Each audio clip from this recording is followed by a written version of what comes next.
இது வரைக்கும் சப்ஸ்கிரைப் பண்ணாதவங்க ப்ளீஸ் சப்ஸ்கிரைப் பண்ணுங்கள். பெல் பட்டனை ப்ரெஸ் பண்ணி ஆல் ஆப்ஷனை சூஸ் பண்ணிங்கன்னா நான் போடுற வீடியோஸ் எல்லாம் உங்களுக்கு வந்து சேரும். இன்றைக்கி நான் வெண்டைக்காய் சாம்பார் செஞ்சுருக்கேன். ரொம்ப டேஸ்ட்டாக வந்திருக்கு. இதை எப்படி செய்கிறதுங்கிறத இந்த வீடியோவில் பார்க்கலாம். வாங்க வீடியோக்குள்ளே போகலாம். Hi friends, welcome to சுகீஸ் kitchen. வெண்டைக்காய் சாம்பார் செய்கிறதுக்கு கடுகு 1 டீஸ்பூன், ஜீரகம் 1/2 டீஸ்பூன், வெந்தயம் 1/4 டீஸ்பூன், 2 பச்சை மிளகாயை நீல வாக்கில் கட் பண்ணி வச்சுருக்கேன். கருவேப்பிலை ஒரு 5-6 இதெல்லாம் ரெடியாக எடுத்து வச்சுட்டுருக்கேன். வெண்டைக்காய் 200 கிராம் அளவுக்கு இருக்குது. அதை நல்லா க்ளீன் பண்ணிவிட்டு இந்த மாதிரி கட் பண்ணி வச்சுருக்கேன். 2 மீடியம் சைஸ் தக்காளி இந்த மாதிரி கட் பண்ணி வச்சுட்டுருக்கேன். 150 கிராம் துவரம்பருப்பை கொஞ்சம் 1க்கு 2 தண்ணி சேர்த்து குக்கரில் வேக வச்சு வச்சுருக்கேன். வேக வைக்கும்போது கொஞ்சம் மஞ்சள் தூள் சேர்த்துருக்கேன். அதில் ஒரு லெமன் சைஸ் புளியை வெந்நீரில் ஊற வச்சு வச்சுருக்கேன். இது 10 நிமிஷம் ஊறினப்புறம் இதை நல்லா கரைச்சிட்டு இதிலேருந்து புளி தண்ணி எடுக்கணும், வடிகட்டி வைக்கணும். சாம்பார் செய்கிறதுக்கு முதல்ல அடி கனமான பாத்திரத்தில் ஒரு 3 டேபிள் ஸ்பூன் சமையல் எண்ணெய் எடுத்துக்கிறேன். முதல்ல கடுகு சேர்க்குறேன். அதில் கடுகு வெடிக்கும்போது ஜீரகம், வெந்தயம் கொஞ்சம் லைட்டாக சிவக்கிற வரைக்கும் வதக்கணும். ஸ்டவ்வை மீடியம் விட கொஞ்சம் குறைச்சி வச்சுக்கணும்.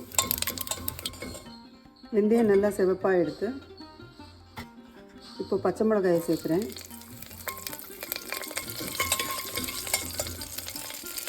அடுத்ததாக வெண்டைக்காயும் சேர்த்துக்கலாம். அதில் இதை ஒரு 3-4 நிமிஷம் நல்லா வதக்கிக்கணும். முதல்ல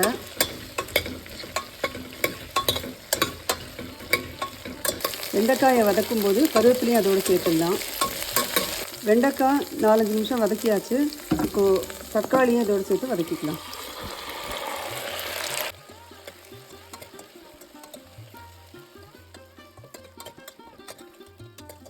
தக்காளி நல்லா சாஃப்டாக வதங்கிருக்கு.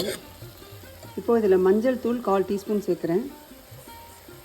பெருங்காயம் ஒரு 1/2 டீஸ்பூன் சேர்க்குறேன். இதை ஒரு தடவை திருப்பி விட்டால் போதும். நல்லா கலந்து விட்டப்புறம் கரைச்சி வச்சுருக்கிற புளி தண்ணியை இதோடு சேர்த்துடணும்.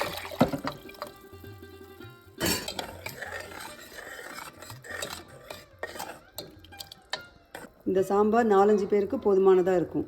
தேவையான அளவு உப்பு சேர்க்குறேன். இதில் 1/2 டீஸ்பூன் அளவுக்கு சேர்த்துருக்கேன்.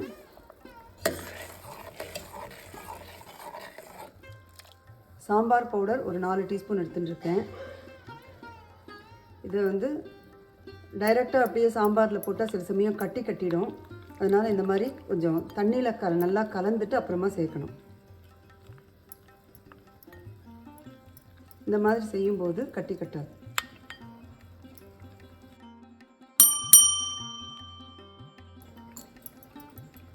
இந்த மாதிரி கட்டியெல்லாம் இல்லாமல் கரைச்சி வச்சுக்கணும். இப்போது கரைச்சி வச்ச சாம்பார் பொடியை இதோடு சேர்க்குறேன். சாம்பார் பவுடர் சேர்த்தப்புறம் ஒரு 5-6 நிமிஷம் நல்லா இதை கொதிக்க விடணும். மீடியம் ஃப்ளேம்லேயே வச்சு கொதிக்க விடணும். நல்லா 4-5 நிமிஷம் கொதிச்சிடுது. இப்போது வேக வச்ச பருப்பை கொஞ்சம் லைட்டாக மசிச்சு விட்டுருக்கேன் கரண்டியால். ரொம்ப குழஞ்சி போகாமல் லைட்டாக மசிச்சு விட்டுருக்கேன். அதை இதோடு சேர்க்குறேன். இதோட தேவையான அளவு தண்ணி சேர்க்குறேன். பருப்பு சேர்த்தப்புறம் 4-5 நிமிஷம் கொதிக்க விடணும். பருப்பு சேர்த்து நல்லா கொதிச்சிடுத்து. 4-5 நிமிஷம் கொதிச்சாச்சு.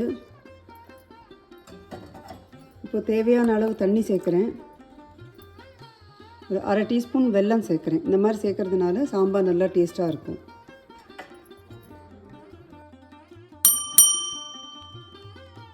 இதை நல்லா கலந்து விட்டப்புறம் கொஞ்சம் டேஸ்ட்டு பார்த்து அட்ஜஸ்ட் பண்ணலாம். இப்போது கொஞ்சம் புளிப்பு அதிகமாக இருந்ததுன்னா இன்னும் கொஞ்சம் வெல்லம் கூட சேர்க்கலாம்.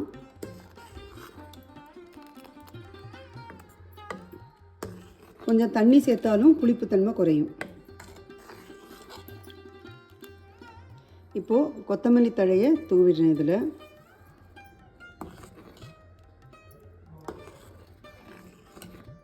கொத்தமல்லி தழை சேர்த்தப்புறம் கொதிக்க ஆரம்பிச்சிருக்கு. இப்போது ஸ்டவ் ஆஃப் பண்ணிடலாம்.